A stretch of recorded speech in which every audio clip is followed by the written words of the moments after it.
Refracting, colours, elements. Hey guys, Chop here. I've been researching a lot of Genshin lore recently for a future video I'm working on, and well, I came across something so major, I thought it warranted its own video. Today, I'm going to explain to you my new theory. I believe that elements are all but a shade of a single element.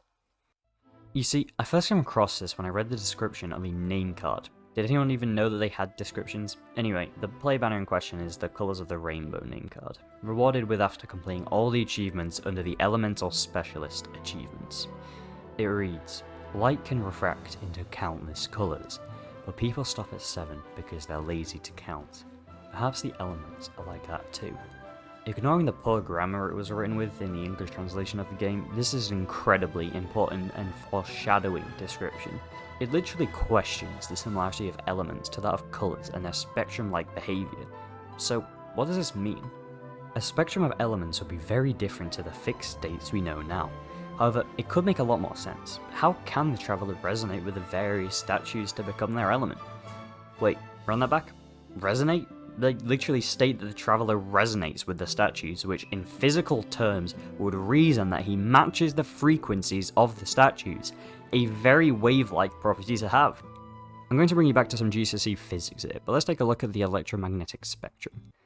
As you can see, that little part of it, yeah, that's visible light. In fact, the whole thing is different kinds of light, so the Traveller changes their light frequency to match the other frequency hidden within the statue that they lay their palm upon. The Traveller is light, and the different elements are just a part of that spectrum. Before we go into what this means, let's just verify the whole Traveller's light theory real quick. I'm going to brush over this a little, because it's quite widely accepted that the Traveller is some form of a light element user, and there's plenty of videos on that theory if you want more. That being said, they use an unknown power to fight the unknown god, and this power resembles one of light. They also used a similar power when they received the ambitions or visions of some Inazumans to combine into this yellowy light aura. Wait, all of the elements combined made a pure light? Similar to how a colourless or white light is composed of every colour on the spectrum? In that case, what is the absence of all colour? You guessed it, black. There's not too much to say on that, other than that we can be fairly sure black is the colour of an element now unseen used by Dainsleif and the Abyss sibling. So, assuming the Traveller is that of light and can refract into various colours, thus allowing them to resonate with a particular element, we can be sure that they are every colour of light, but need a frequency to match to become a single one, hence the use of statues. Let's take this a step further, shall we? The electromagnetic spectrum is partly visible light, which is what I want to focus on. There is wider parts of the spectrum, but I couldn't be sure Genshin would make use of them, so let's analyse the shades of visible light. I believe that there will be 16 colours of elements, which I know is a lot, but half of these are going to be some more unique elements, such as one like the Unknown God seen at the start of the game.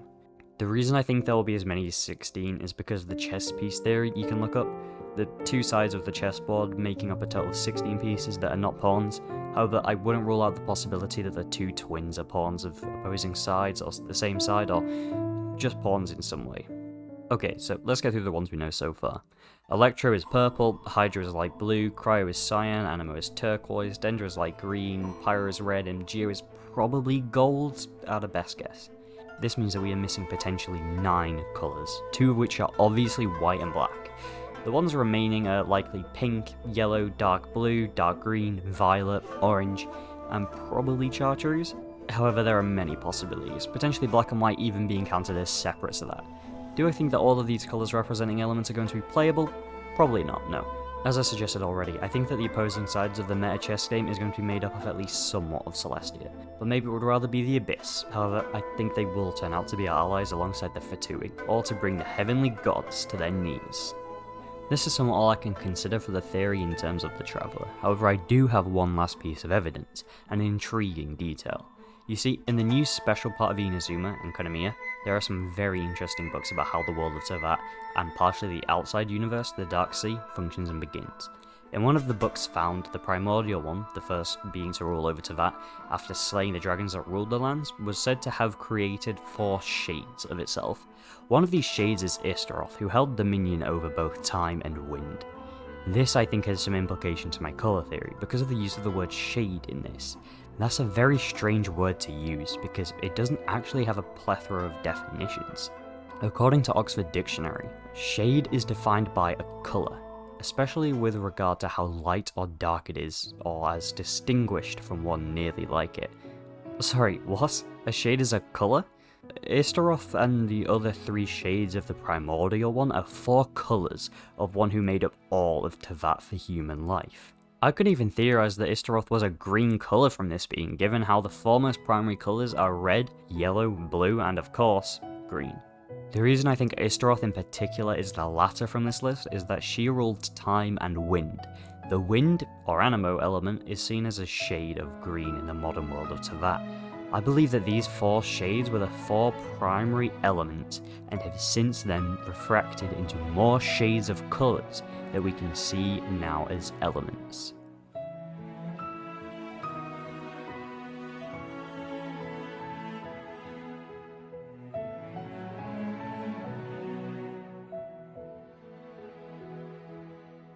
The final branch I want to rattle off is actually just that, a branch.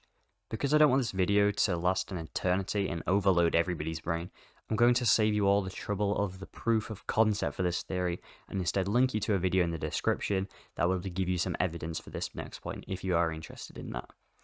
Essentially, the loading screen and battleground in which the travellers fight the unknown god are not Celestia, but the Bifrost, a rainbow bridge between worlds. This makes complete sense given how Paimon relays what the travellers supposedly explained to her and how they were in a midpoint between 2 worlds, which Celestia is not. So, if this is indeed the case, and it is a version of the Rainbow Bridge, then it would make sense that the only beings capable of using all of the colours to make a rainbow, or in this theory all the elements, are beings of pure light that can refract into all of these colours. This could potentially include the Primordial One too, seeing as they came from outside Teyvat and created the shades. With this information, we can know that the Primordial One is of the same element as the Traveller, light. As more lore is revealed, we can easily see how well the theory holds up. We're mainly looking out for the other 3 shades, currently unknown to us, and if they fit the primary colours that eventually become the ones we know now. We're also looking for keywords to do with light and its shades, such as resonate and shade that we've seen so far. Anything major to do with colours and what elements are is going to be very telling to see the legitimacy of this theory. Anyway, that's my elemental theory, and I'd love to see people's thoughts and opinions on this. I might do another Genshin Impact theory in the future, but I just thought of this the other night and had to get it out. Anyway, that's all from me, and I'll see you in the next one. Chop out, bye.